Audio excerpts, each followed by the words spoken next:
Hello, everybody, and welcome to this session. In the next hour or so, we're going to be having a conversation about speed, why speed matters in information security, and how to defend against attackers that are seeming to take it to heart that they can win by becoming faster themselves. Thanks for joining. By way of introduction, my name is Austin. I work at CrowdStrike. I run a program called Falcon Complete, which is our managed services offering, where we're providing endpoint protection through our software platform to our customers in a turnkey capacity. I've spent the past 15 years working as an incident responder in several organizations, including formerly the director of incident response for CrowdStrike services as well. And so I have an experience that comes from doing this, overseeing thousands of incidents, everything from commodity ransomware attacks all the way up through the theft of intellectual property by nation state sponsored actors and kind of in between. So that's the more of an operational perspective that I'm bringing to this conversation. And in my previous role before I was in the private sector, I spent time as an Air Force cybersecurity officer. And lastly, in addition to that, I'm a co-author of an ISACA publication called Responding to Targeted Cyber Attacks. So I'm very looking forward to this conversation. We've got some slides to work through and hopefully a vigorous Q&A session at the end. So to set the table for our chat here, we're going to be talking about speed and why that's a key focus area for us, and try and highlight that with a few different case studies, kind of ripped from real world examples or from public reporting, and then talk about what it takes to build a program that can meet some of the speed challenges that we're seeing in the threat actors that we're faced today. So maybe to start, kind of to bring the context for the CrowdStrike perspective on this topic, a lot of the data that we're going to be talking about here is going to come from many of the reports and publications that you can get on the CrowdStrike website. Some of this will come from our global threat report specifically as well. So for those of you that may not be familiar with it, every year CrowdStrike publishes a report called the Global Threat Report. And we publish it around February, where we look at the previous year's intrusions from the intelligence that we've collected and from the data that we have in our cloud platform. And it's informed from a very wide aperture from millions of events every minute we're observing, from which we draw our conclusions on, combined with a professional services team conducting post-breach incident response, as well as just the telemetry real time from our customer environments, and then our threat intelligence organization that's using that, as well as other all-source threat intelligence methodologies to kind of inform our perspective on what we see. So some of this we're going to be drawing conclusions that were documented in that report. Feel free to head over to the CrowdStrike website if you want to read the full report yourself. Well, one of the key metrics and trends that we pull out of the report every year, that we have been tracking for years and continue to trend forward. One of the themes, has to do with a concept called beyond malware. What we do is in the breaches that we observe, we note whether or not malware was a component or was it considered a malware-free intrusion. And kind of the key takeaway from the last threat report is, once again, that this trend continues to hold consistent, is that malware is really only leveraged in about 60%. So it's like a 60-40 ratio that we continue to observe. The reason that this is significant to recognize is that attacks are complicated chains of events involving different components, from vulnerabilities in software, misconfiguration in architecture, social engineering of humans, malware as a component, built-in operating system capabilities, all tied together in a string for an attack to be successful. And this helps us remind ourselves that we're not trying to solve a malware problem. We're trying to solve an attacker problem. Cyber criminals, being humans, what we're trying to actually solve here is a very human problem, and we're trying to manage that. So it's not necessarily a technology problem to solve as much as it's a human problem to manage.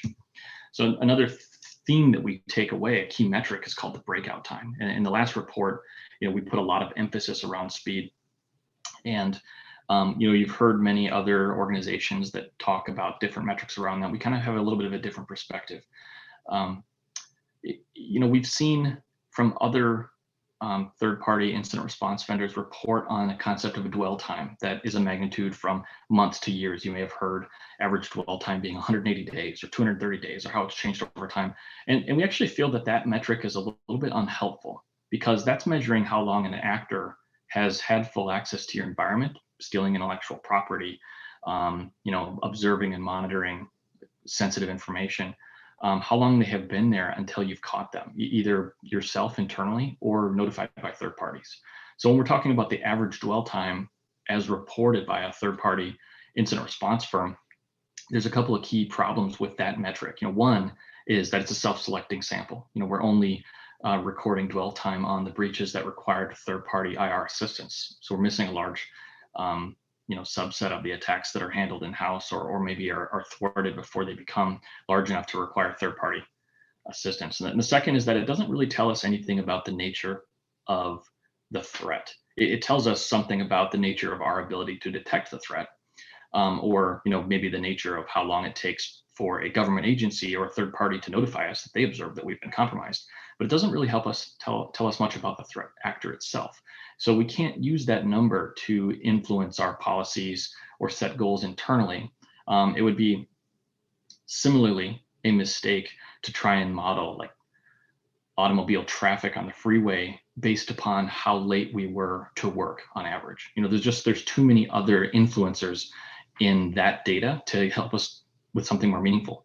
Now, but what we have at CrowdStrike is we have all of this telemetry in our cloud, and we're able to observe something a little bit more interesting. We're able to look at the actual life cycle of an attack through the EDR data that we have, and combining that with our services engagements. In this report, we observed over 30,000 attacks, and we're able to draw some conclusions. And one of the key things we looked at was called the breakout time.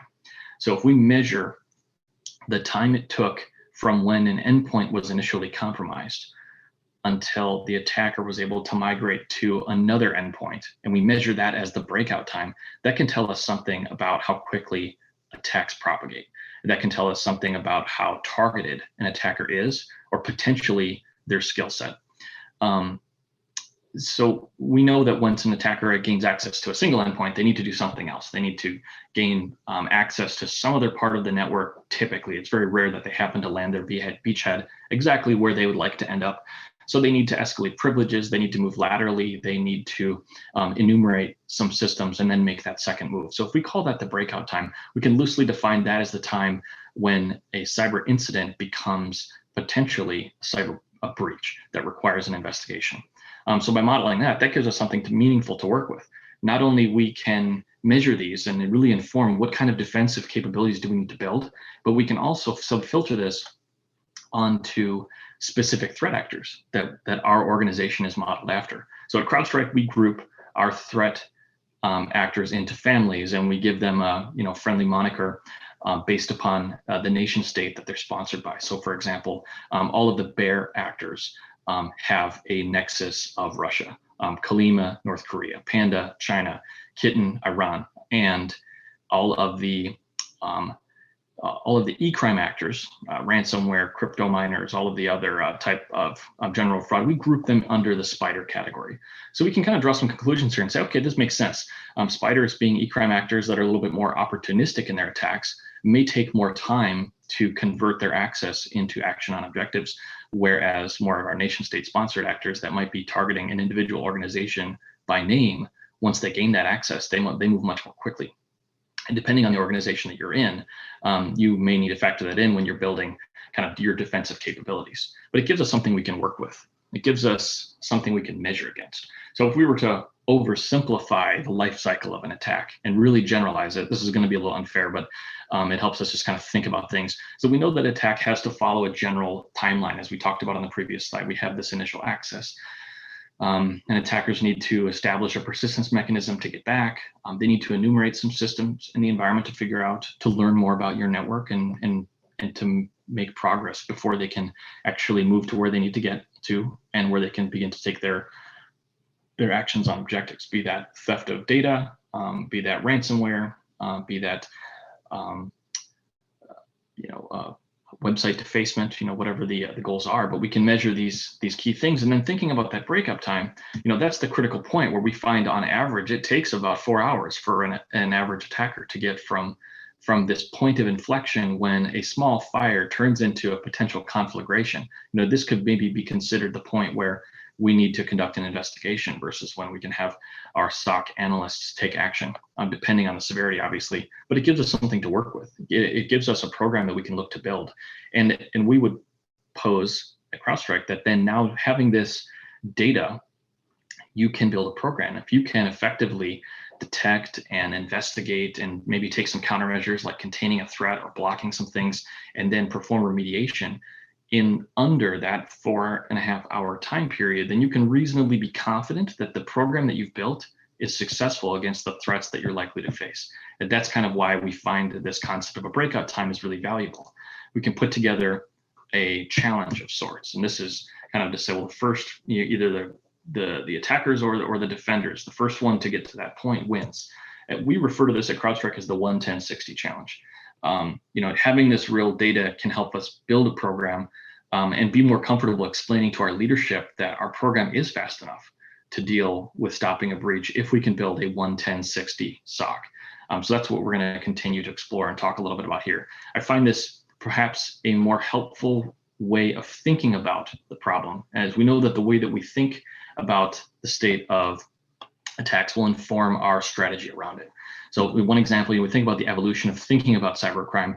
I think we've certainly come a long way from the days when we were referring to the defender's dilemma or the attacker's advantage. And many of you may have heard this concept of saying, well, an attacker, as a defender, I need to be right 100% of the time. But as an attacker, I only need to be right once. And I think that's a phrase that I've heard. I don't hear that so much anymore, but definitely had heard that in the past. I find this thought pattern a little bit unhelpful, right? It's defeatist. It is really only useful at trying to make excuses for poor outcomes. Then later on, we were all introduced to the cyber kill chain and performing analysis, recognizing that an attack is not a single immutable event, but rather it's a chain of events that happen over time, and they tend to follow a similar pattern as I laid out on the previous slide around initial access, escalating privileges, moving laterally, action on objectives, etc. And this is a more helpful thought pattern because it gives us something that we can work with and we can take measurements. But I still think this potentially is missing a component, because how I've seen this applied is it has been applied with clients of mine to really think about building defense in depth, focus on architecture, and focus on prevention. When we map out against a cyber kill chain, the general idea is if I can understand how an attack is likely to happen within my environment, and then I can put controls in place that address each of the steps within the kill chain, I can therefore be considered to have a hardened network, and we can consider our posture to be effective at stopping breaches. But I think what's missing in this is the element of human behavior and how it influences. If we're taking a prevent primary stance or a prevent only stance, then we're not really acknowledging that what we're up against is a human actor. And let me give an example. I'm gonna pivot to a malware family called CakeBot. So if we were to look over a period of 2 months from this summer, this is a timeline of what we observed with the actor that we track as Mallard Spider, but that's the threat group behind the malware family CakeBot, which CakeBot itself is a fairly nasty multi-stage malware variant that establishes persistence on victim endpoints and then proceeds to steal credentials from memory and then attempt to spread itself via SMB. It's an info stealer, a malware family that harvests credentials to financial sites and then manipulates web browsers through session injection to try and commit ACH fraud or wire fraud. That's essentially what CakeBot is. And what we observed from April through June is a series of changes in the infrastructure. We saw them pivoting to the stage 2 dropper. They had some unsuccess earlier, and then they kind of rewrote some of their code in Visual Basic, and then they migrated that to compiled DLLs. And then they started experimenting with secondary payloaders, specifically Zloader. before halting. And this is common. This is not a unique thing. We observe this with many threat actors as they retool their environment. And the reason that they're doing this is because they've started to see diminishing returns on their compromises. This is because us as defenders, we catch up to those tactics.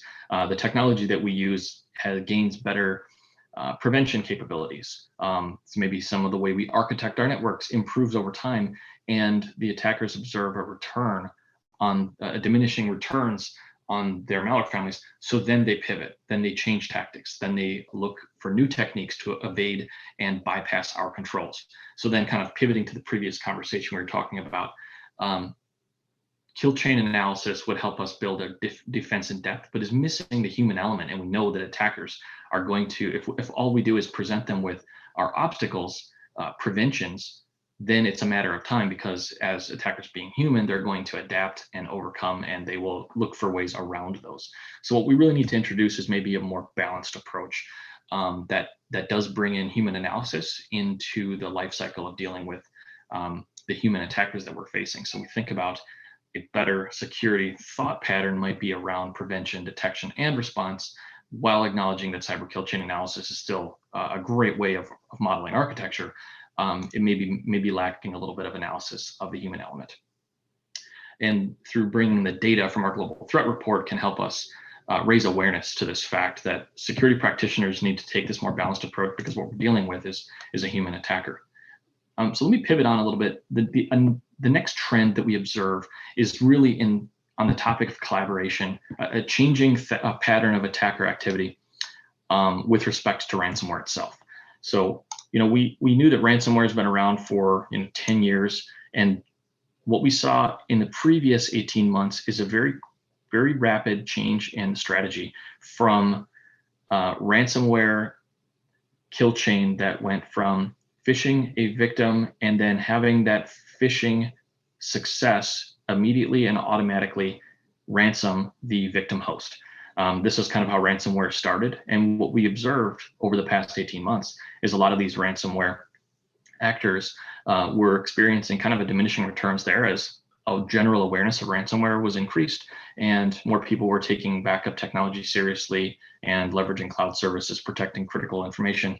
Then the attackers realized, well, we shouldn't just ransom the first endpoint that we land on, but rather borrow tactics and techniques from nation state sponsored style attacks, where our initial access is just going to be focused on gaining that initial beachhead, and then what they do from there is enumerate. They move laterally. They escalate privileges. They seek to identify the key centers of gravity within a network, your domain controllers, your production web servers, databases that house business-specific data, and manually ransom that, not necessarily for the purpose of holding the data ransom, but what we see quite often is that by encrypting this critical data, they actually disrupt network operations and they disrupt business. So they're holding business operations ransom.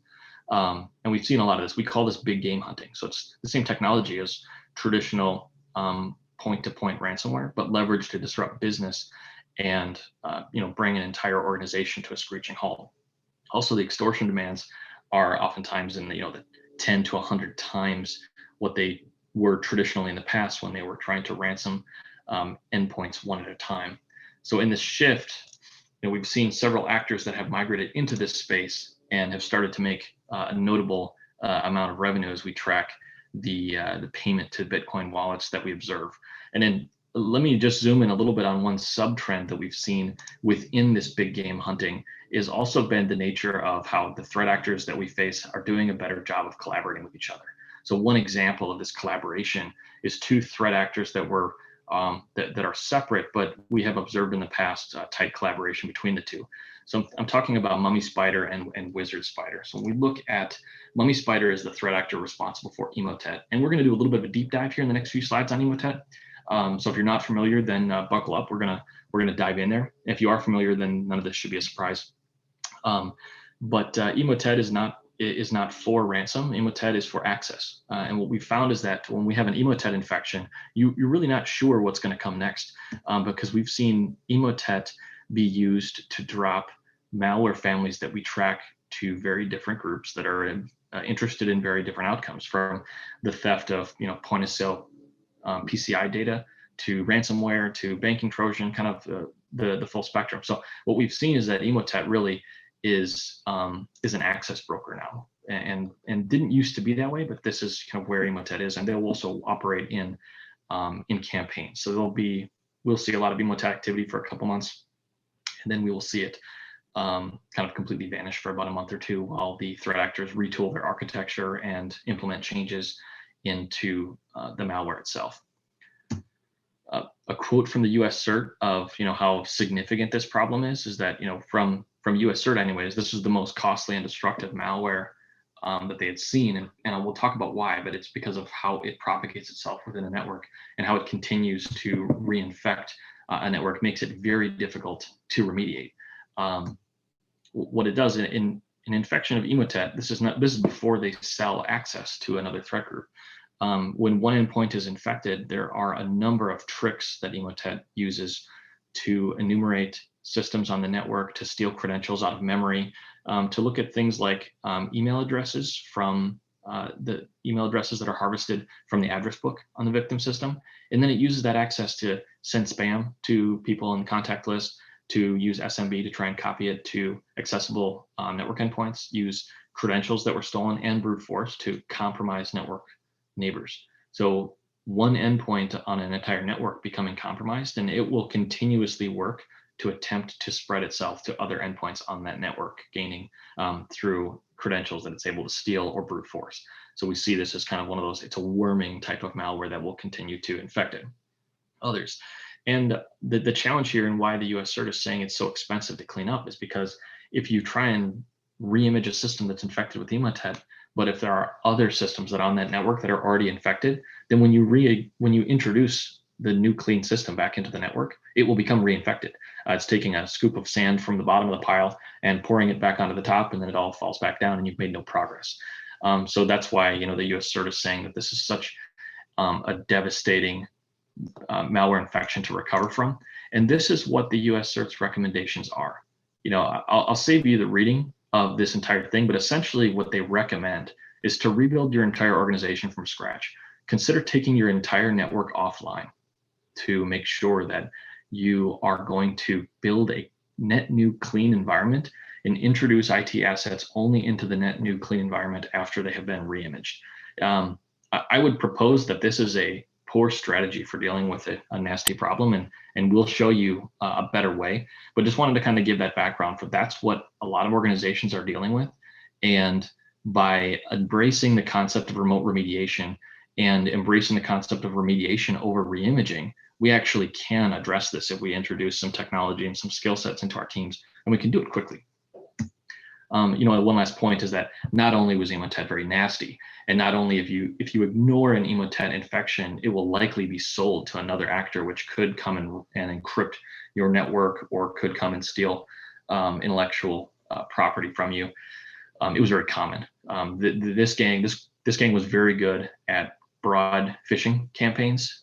They wrote incredibly convincing lures, leveraging different types of lure technology from on one hand, we might see something like a Word document with embedded macro. On the other hand, we might see something like a link to view a Google document. And in the Google document, all of the links on the back end were redirected to download malware, but they were written very convincingly, and they had a very broad spam campaign, and that's why they were so prevalent last year. This is an example of what Emotet looks like from a user's perspective. It's a document that appears to be legitimate and is asking you to enable macros. And then what we see is that PowerShell is going to execute, and then we're going to have an infection from there. It's going to get to work from there. It leverages encrypted communications, and it's very modular. So this is when we say modular, it means that the different modules within Emotet itself can be used for either gaining direct access through a rat. There's a module for worming, so it will continue to self-spread. There's a module for keystroke logging, screen scraping. So an infection could be stealing the contents of your screen itself, injecting into web browser sessions to steal data that way. So there's a lot of different components. And because they're built as separate modules and they're continuously updated, it can be very difficult to detect this and respond to it if you're using kind of legacy signature-based AV because it's continuously updated. We'll talk a little bit about what that means in a bit. This is what an emotet infection looks like in the Falcon platform. What we see is, a PowerShell execution used to execute a binary, which is downloaded and run directly in memory. This can help us bypass legacy antivirus because this file is not written to disk. And then that binary is used to establish some persistence and then download the next stage. This is always two words generated from a dictionary that are kind of concatenated together. So to make each infection a little bit unique, you'll see different numbers and words used, but this pattern remains the same. This is the file that's written to disk, and this is what's running in memory. And this is kind of what we would call the suspicious process itself. And drilling down to how we would remediate that involves some access and some interrogation. I just wanted to I'll do a brief overview. I know this is not going to be a technical deep dive, but just wanted to show, like, when we say remediation, we're not talking about reimaging a system, and we're not talking about blocking anything. So skip after, as we show on this slide, is the suspicious process, and then we've got some persistence mechanisms here. We see it on disk. We see we have a process that's running because we have a PID. We need to kill that process. Kind of cut and dried and pretty simple. But we're not then done there. That would just simply disrupt. That would be a potential containment countermeasure, but it's not going to remediate it because we have a scheduled task that is going to run that again. And if it's not there, the initial scheduled task is going to re-download it from there. So we need to go into user's registry key and remove the scheduled task itself, actually this is a run key, not a scheduled task, sorry. Upon kind of user login, that's going to run again. So we need to remove that from the registry key. And once we see that we've done that, the operation completed successfully, we need to go clean up some binaries on disk based upon the analysis of the initial infection. And I know this seems like a lot. I'm talking about this for a reason, which we'll get into on the final slide here. But the reason that this has to be done, this seems like a lot of work to do manually. And you might ask yourself that, why couldn't this just be automated? And as I mentioned, one of the tricks that Emotet employs is continuously updating itself. So when we say continuous updates, the Mummy Spider is playing a sneaky game where they haven't designed something that is meant to be evasive of all technologies. They've designed something that's meant to be very modular and can be updated very quickly. So this example of skipafter.exe is successfully running. It was invoked from another binary. That way, when it was downloaded, if AV detected that as suspicious and quarantined it, that binary is going to continuously attempt to download the next variant and the next variant and the next variant until inevitably they have a sample that doesn't trigger a signature. And then even after it's running, it's going to periodically reinfect itself with the latest polymorphic variant of that binary. So if you have a signature for this file, skipafter.exe, that's great, but that signature is going to be stale after 24 hours because tomorrow the system is going to reinfect it with a new variant. So kind of playing the signature-based AV game is going to always be falling short of cleaning after this because the Emotet's going to update itself before you've had a chance to deploy a new signature file. And even if you do get the new signature file up, if it's not deployed comprehensively throughout your environment, you're going to have network neighbors that are infected that are going to continuously try and reinfect. And that's why taking this more interactive approach is required in order to kind of comprehensively deal with an infection. Let's move on to another example that's a little bit less,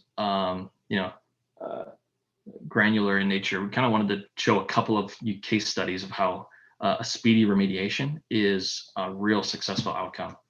So REvil is another malware family that we've seen. This is ransomware that's been very prevalent over this past summer. We saw a lot of REvil drop out of the Pulse VPN vulnerabilities that were talked about a few months back. But here's an example of, there's a couple of key kind of takeaways I want everyone to think about here.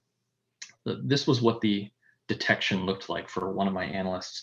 And what was being detected here is bitsadmin, which is legitimate operating system functionality for downloading content. It's specifically used within Windows to download patches. In this case, it was being used a little suspiciously. It was being called directly from the command line, which is not that common. And it was being run remotely from a WMI session.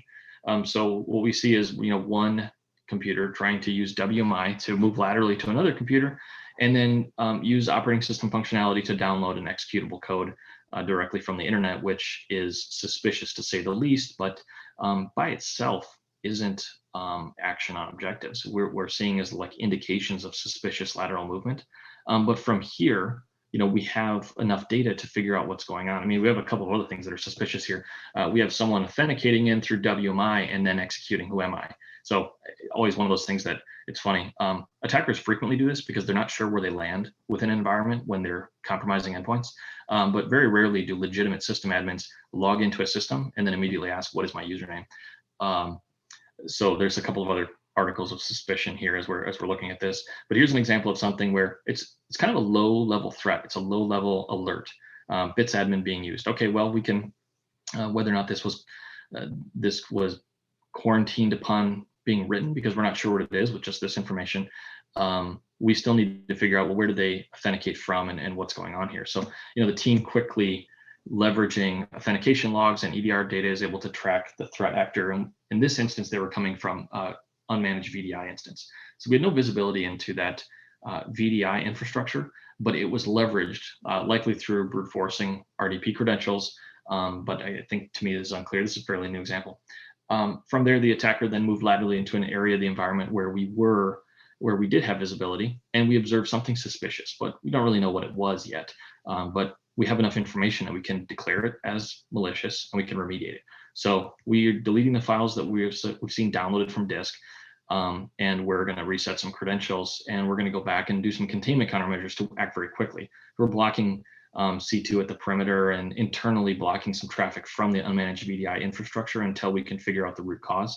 But by doing that interactively and doing that in real time, we're able to move very quickly. After we have things contained and things remediated, we get some support from threat intelligence to find that the file that was being downloaded is actually a minimal instance of the Meterpreter session, and the C2 that we saw that Meterpreter session calling out to is a staging server where we've seen other organizations download our evil ransomware. So this is an example that I like to highlight because no one's going to win any prizes for closing out a medium or low severity alert, because we can't tie that to a bad outcome unless we have threat intelligence that can say, look, this is a prime example of where we had a low level of alert, user was compromised, attacker moved laterally, and we immediately caught it. We rolled them back, we kicked them out of the network, and our job here is done. And now we have kind of evidence that showed, had we not done that, and had we not done that quickly, we would have a ransomware event in this network with our evil. And this could be a business disruption event. This could be an existential event, depending on what type of hosts that that attacker was able to get to. And we can kind of prove that through threat intelligence. So a great win by itself, a little bit of a boring story, but in context becomes a tremendous victory that everyone involved should be really proud of. Another example of this that we've observed a lot in just the past couple of months, and I've cited our blog at the bottom if you want to read the full report, is Telerik. Telerik is a web component that is in a lot of underlying content right now, and we observed something that in the beginning looked a little suspicious, and we're able to trace it back, and we've documented the full campaign in the blog post below. But seeing a PNG file written to disk directly from an instance of an IIS worker thread, so web server writing a PNG to disk by itself is not suspicious. Noting that PNG file is actually executable code and is a reverse shell, and then from there is invoking PowerShell to download other executables. Like, this context is clear to see this is suspicious activity without, once again, knowing what this is yet.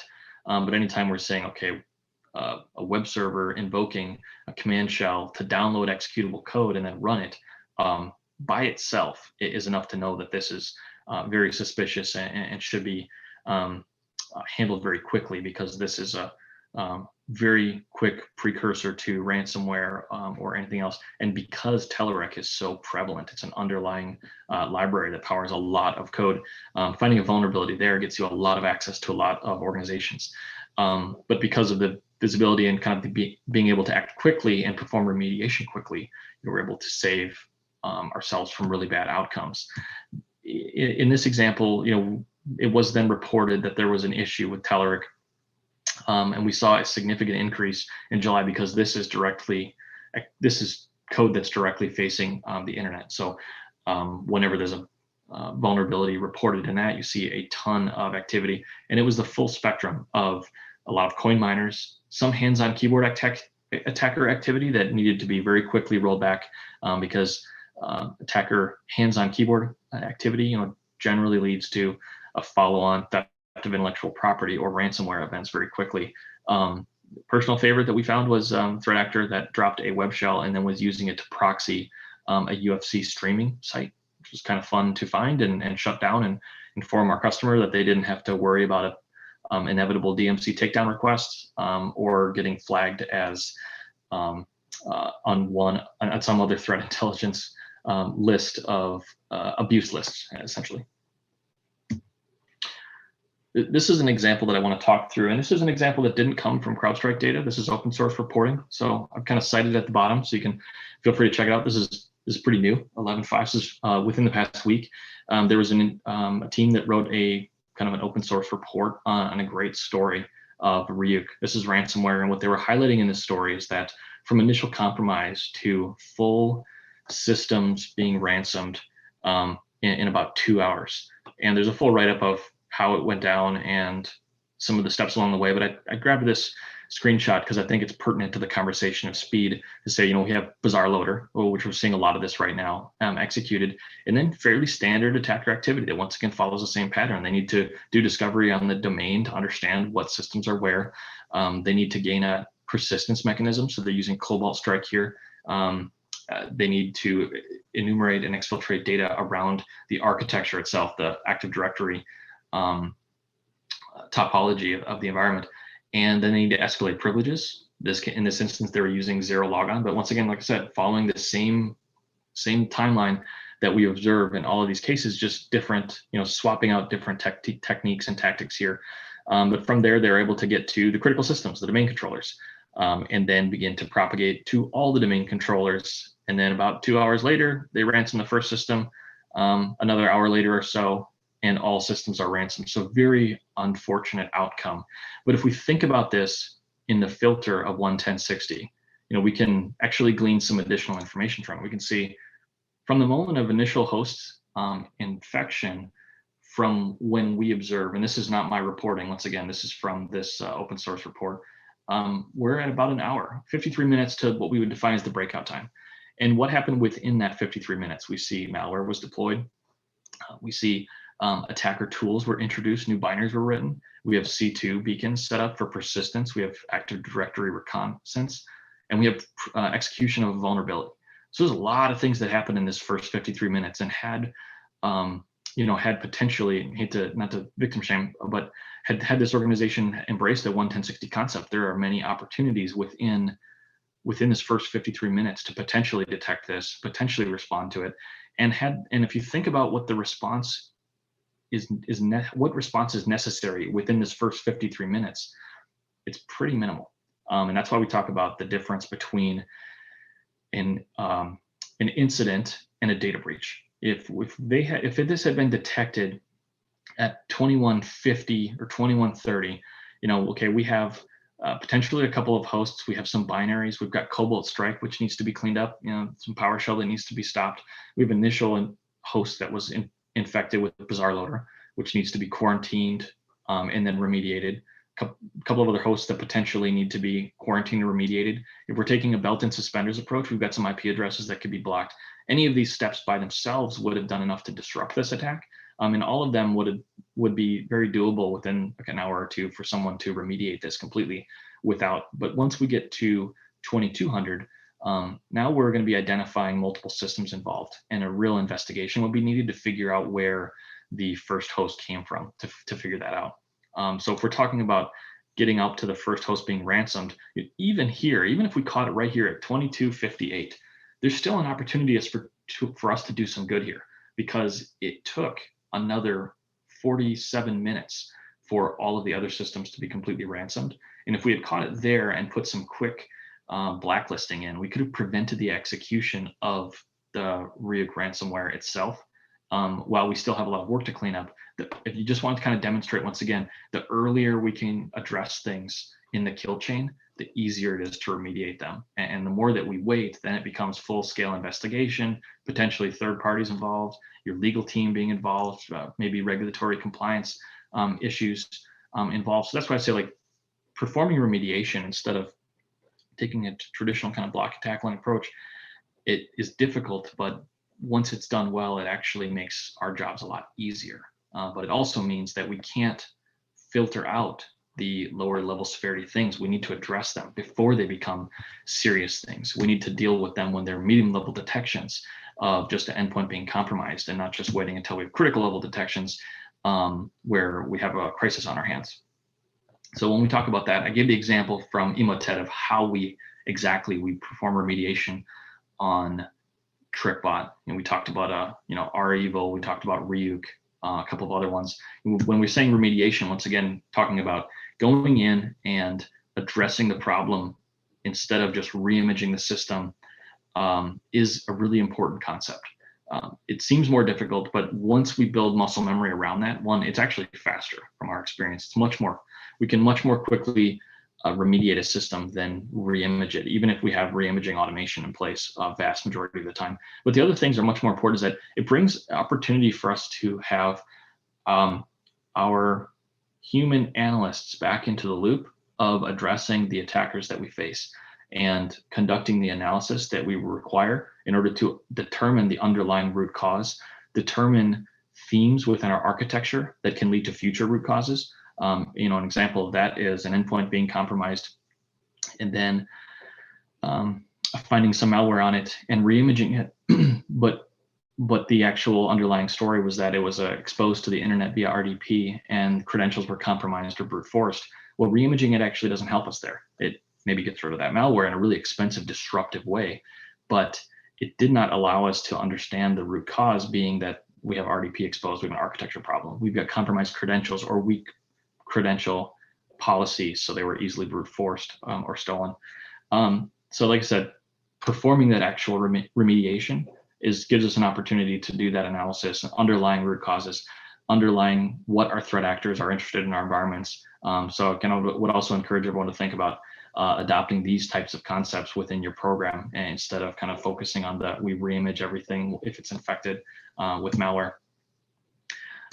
We're talking about the 11060 standard. There are some critical factors, and there are some requirements. So from my perspective, you cannot achieve a 11060 program unless you have a 24/7 SOC. And when I say SOC, I mean individuals that are dedicated to the operational discipline of handling incidents and remediating them. So I think some organizations we have our IT team and they're also the SOC, or we have our SOC, but the SOC is also responsible for patch management, or they're responsible for our IAM program, or joiners, movers, and leavers, or something like that. So you really need to have the dedicated function that's 24/7. And that team needs to be following a defined process that's implemented before an incident. This is another thing that what I would say is if you don't have policies that are defined on kind of a playbook of how you're handling incidents, a playbook for how you're remediating things, if that's not built in advance, then you're probably not going to be effective at achieving 11060 standard. And moving on to this next one, having a security team with direct access to endpoints. And by this, I mean not only technical access to the endpoints, like they have the ability to log on and make changes, but also the charter and mandate to do that. So I work with many customers that they have a security team that may have access, but by policy, they're not permitted to make changes in some areas of their environment. And what I would say is, this is a balance, obviously, in managing the risk and managing change control requirements, but also just acknowledge that if this is not a capability that you'll put into the hands of your SOC, then you will not be able to build a 11060 program. And those SOC analysts also require two things. One, they need to have skills and experience. And a lot of this comes from the muscle memory that's built on remediating commodity malware, and that builds experience and skills. Training does that as well. Also, a lot of the skills come from threat intelligence. What I would say, the entire program being powered by threat intelligence is incredibly important. And some of the examples that I gave earlier about how, I would purposely say, when we first receive the detection, we observe a new binary. We don't know what this is. We just know that it appears suspicious. So it's threat intelligence that helps us understand kind of that next step of the context. Why is this important? Does this matter? Is this a crypto miner that's just going to be a nuisance that's going to consume some CPU cycles and some electricity? Or is this a precursor to ransomware that's going to actually shut down our production website in the next 6 hours? Very different outcomes. So having something that's powered by threat intelligence can help us focus and prioritize and act quickly where needed. From a technology perspective, a 11060 program needs to be able to have preventative controls. And by that, I mean more than just antivirus or firewalls. I mean, your team needs to be able to implement prevention on demand. So if we're talking about things like Emotet and Slide, for example, that self-spreads, or Cakebot that self-spreads, the team needs to be able to leverage technology that can put preventions in place dynamically so that we can stop the spread of something that's happening in real time, or prevention in place dynamically that can stop a threat actor in real time. So kind of within the concept of this 11060, we need to be able to make changes very quickly that would block execution, that would block lateral movement, that would block authentication. So these kind of prevention-based controls that are commanded by analysts in the SOC and done in real time are critical. The team needs to have visibility into process execution. Team needs to have visibility into network flow and authentication data. So having this level of visibility comprehensively as possible in your network is also a requirement. As I mentioned, the remote control, the ability to impact change by taking containment countermeasures as well as eradication countermeasures. And then lastly, being that expertise. So similar theme of the previous slide is that having a team that really understands what the nature of the threat is, that understands system internals enough to be able to conduct light triage, conduct light malware analysis, to conduct light threat research in real time, and then follow it up with more robust, comprehensive, threat analysis, malware analysis, and triage and forensics as needed. That's a critical component of this program. So with that takes me right up to about the 50-minute mark, which is what I had intended. I really would like to open the floor for some Q&A. I think there's been a chat scrolling on the side, and I think Jordan, you've been helping feed me some of the content from the questions list. So I'm gonna look at that.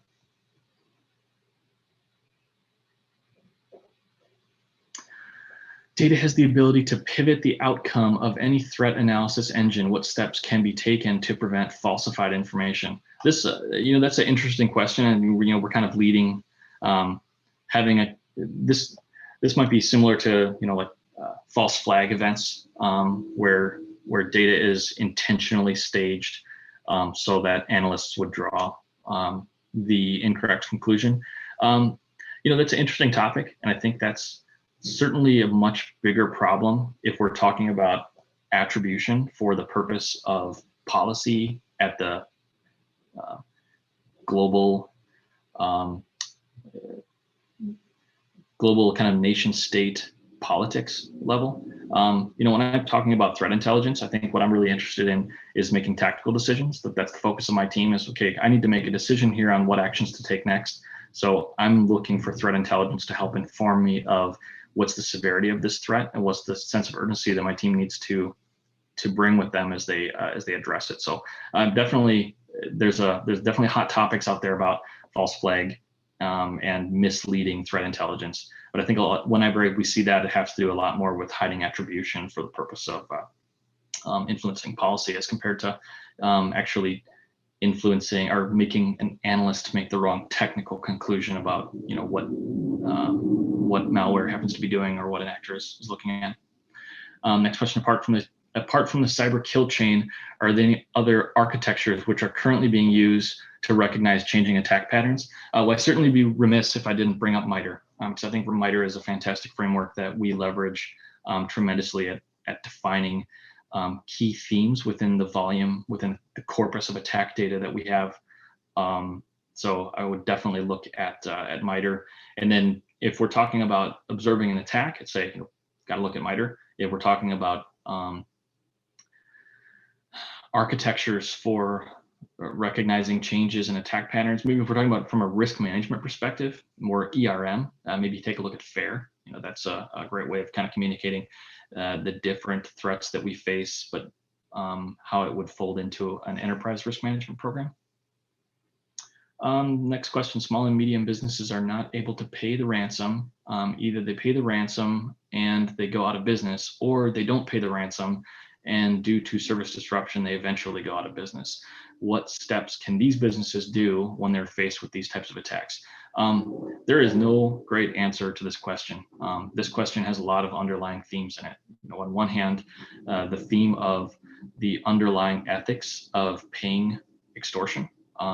There's a lot of controversial statements that you could say on either side of this debate. Should you pay ransom? I'm not here to make any judgment on whether or not that's morally right, or if that's something that people should engage in. That's definitely a business decision. I mean, there's a practical component here, which I won't make any comments on whether or not it's right or ethical, but there certainly are ways in which you can mitigate the risk of extortion through insurance products. There's certainly, I think I would encourage every organization to be conducting tabletop exercises around where their data, about the resiliency of their network itself from a disruption. So, I mean, this is just good old fashioned information security 101 around having data and architecture that's backed up, having processes that are able to leverage hot sites and cold sites, and having contingency plans, business continuity, continuity of operations. These have been around for a lot longer than ransomware. So leveraging these kind of fundamental security concepts in light of the fact that ransomware is very prevalent, I think are important to revisit. But once again, these are all things that need to be thought of ahead of time instead of after the fact. After the fact is unfortunately a really difficult time to be thinking about continuity of operations. And maybe our last question here, apart from hang on, I already answered that question. Okay, so I think I've addressed everything that Jordan put into chat here. Maybe I'll just pause for a moment in case there's something else that's coming in. Okay, I think we've dwindled down what I can see from my side of the view. I want to thank everybody for coming and participating. I really look forward to being there in person if I could, but due to the circumstances, this virtual participation is as good as it gets for me. So I'll still thank everyone for taking the time out of their day to chat with me, and look forward to opportunities to chat with you on a more one-on-one basis down the road. Thank you.